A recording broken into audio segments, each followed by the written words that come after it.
Hello everyone, welcome back to the channel. क्या आपको this, that, these, दोस का use confusing लगता है? कब दिस का यूज़ करें और कब दैट का, कब दीज का और दोस का? डोंट वरी, आज के वीडियो में आपकी सारी कन्फ्यूजन क्लियर कर देगा, बिल्कुल ईजी और फन वे में। आज हम सीखेंगे डिमॉन्स्ट्रेटिव प्रोनाउन क्या होते हैं, कैसे यूज़ होते हैं और रियल लाइफ एग्जाम्पल्स के साथ परफेक्ट अंडरस्टैंडिंग। तो वीडियो को स्किप मत करिए और एंड तक देखिए, क्योंकि आज के बाद आप कभी कंफ्यूज नहीं होंगे। So let us move on. देखिए, आप देख सकते हैं कि डिमॉन्स्ट्रेटिव प्रोनाउन का डेफिनेशन है, इसको समझते हैं। A demonstrative pronoun is used to point out, मतलब बताना। किसको? ऑब्जेक्ट को या फिर ऑब्जेक्ट्स को। टू विच इट रेफर्स, जिसको वो ऑब्जेक्ट रेफर करता है, मीन्स इंडिकेट करता है या बताता है। तो समझ में आया? फिर से पढ़ते हैं। A demonstrative pronouns is used to point out the object or objects which to which it refers, जिसको वो बिलोंग करता है या जिसके बारे में बताता है। अब चलिए एग्जाम्पल से समझते हैं। This is an interesting book, मतलब कि ये बुक कैसी है? इंटरेस्टिंग है। आप इस एग्जाम्पल्स को देखिए, इसके बाद मैं आपको तरीका बताती हूँ आइडेंटिफाई करने का और आपका कभी गलत नहीं होगा। Next example, that is Raina's house. ठीक, वो जो है रैना का घर है।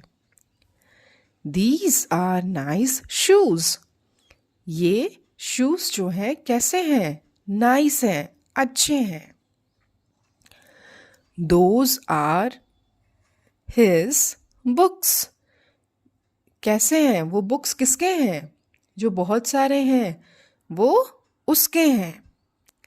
चलिए, in the above sentences, the words this, that, these and those are classed as pronouns. हम लोग क्या करते हैं? This, that, these, those को क्या कहते हैं? Pronouns, because they are used in place of noun. क्योंकि ये कहाँ यूज हो रहे हैं? नाउन के जगह पे। क्यों?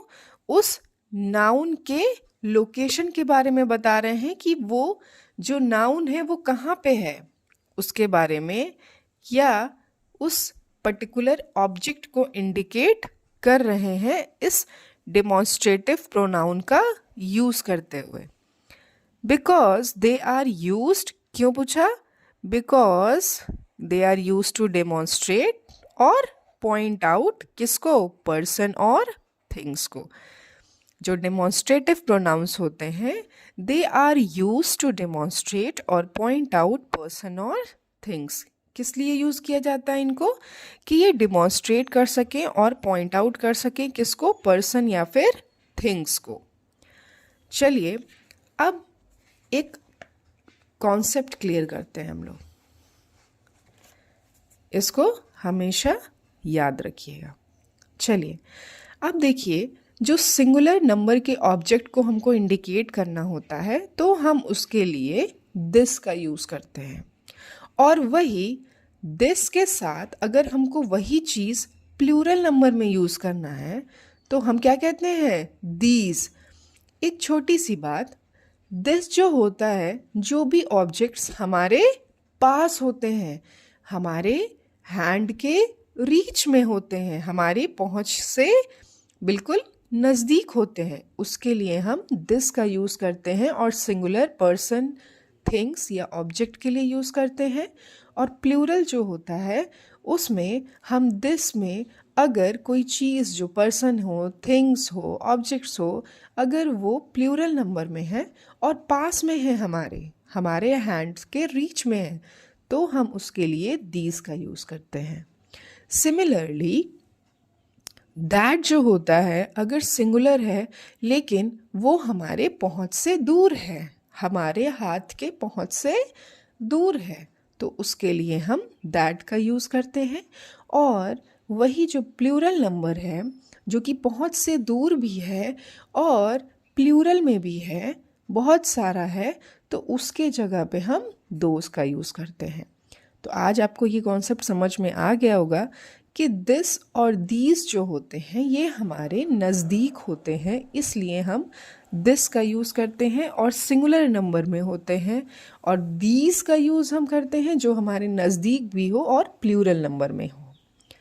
और दैट में क्या होता है, दैट जो है हमारा सिंगुलर है और दूर है, तो उसके लिए दैट, और प्लूरल में जो हमसे दूर भी है और प्लूरल नंबर में है, तो उसके लिए हम दोज का यूज़ करते हैं। जैसे यहाँ पे लिखा हुआ है साफ साफ, this and that refers two things near eight hand, मतलब हमारे हाथ के पहुँच में हो। जैसे कि दिस इज़ माई कॉपी, है ना, दिस इज़ माई नोट्स, तो ये जो है मेरे हाथ के पहुँच में है, इसीलिए मैं यहाँ पे दिस का यूज़ कर रही हूँ। अब देखिए next example, that and those are refer to things lying at a distance, जो बहुत ही दूर पे हों। ठीक है, चलिए अब हम बहुत ही इम्पॉर्टेंट एस्पेक्ट के बारे में पढ़ते हैं जो कि प्रोनाउन और एडजेक्टिव में डिफरेंशिएट करता है। अगर आपसे कोई पूछे डिमॉन्स्ट्रेटिव प्रोनाउन और डिमॉन्स्ट्रेटिव एडजेक्टिव में क्या डिफरेंस होता है या फिर ये क्या होते हैं, तो आप क्या बताएंगे? एग्जाम्पल से समझते हैं। दिस इज़ माई बॉटल, यहाँ पे हम लोगों ने बॉटल के जगह पे यूज़ किया है। ठीक है, तो हम लोग क्या यूज़ करेंगे? प्रोनाउन। Is that clear? क्योंकि हम यहाँ पे बॉटल के बारे में बात कर रहे हैं जो कि नाउन है और जो कि मेरे पास है, तो दिस इज़ माई बॉटल, तो ये हमारा प्रोनाउन हो गया। दिस बॉटल इज़ माइन, ठीक है, हम ये बता रहे हैं कि ये जो बॉटल है ये है मेरा, तो हम इसको बताने के लिए एडजेक्टिव का यूज़ कर रहे हैं। Is that clear? अब चलिए next example, these are woollen gloves. ठीक, ये हमारा इन वुलन ग्लव्स को डेमोन्स्ट्रेट करने के लिए यूज़ किया गया है, इसीलिए हम दीज को यूज़ कर रहे हैं। ठीक है, और ये हमारा प्रोनाउन है, इसके बारे में बता रहे हैं और बता रहे हैं कि ये मेरा है। अब चलिए एक बहुत ही इम्पॉर्टेंट रूल पढ़ते हैं जिससे आप हमेशा क्या कर लेंगे? आइडेंटिफाई कर लेंगे। इस एग्जाम्पल में देखिए, दीज ग्लव्स आर वुलन। ठीक है, ये जो ग्लव्स हैं कैसे हैं? वुलन है। तो यहाँ पे दीज जो है हमारा यूज्ड एज डिमॉन्स्ट्रेटिव एडजेक्टिव। ऐसा क्यों हुआ है? इसका एक रूल होता है, आप इसको समझ लीजिए।